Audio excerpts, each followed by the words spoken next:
The University Shops Plaza has been a major part of the UCF community for the past 25 years. Its close proximity to campus and student housing has made it a popular source of entertainment for UCF students. Rumors about the plaza closing have been circulating for years, but became a reality this fall. It's a huge deal, not only for the college students, but also for alumni. A lot of people are coming back from all over to go to the plaza to reminisce and celebrate these past however many years of good times, all the Friday nights spent at library, times we'll never forget. The plaza's kind of been a staple for the UCF nightlife or just social life in general because it offers such a wide variety of things.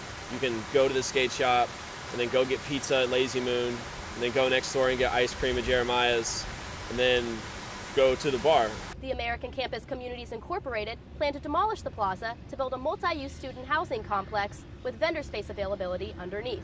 Many businesses chose to relocate. Lazy Moon Pizza and Jeremiah's Italian Ice are targeted to reopen early next year.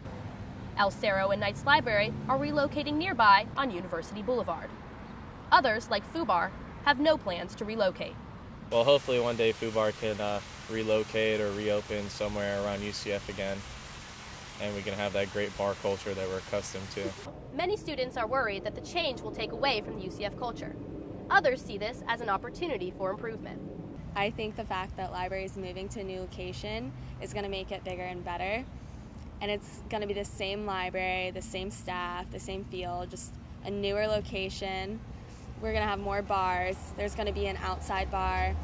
It's just going to be better. They can get out and start something new, reinvent themselves, and people can make new memories at these places in a new atmosphere, a whole new location. Who knows, it might be better than before. Demolition is planned to start by the end of the semester. This is Julia Anderson for UCF TV.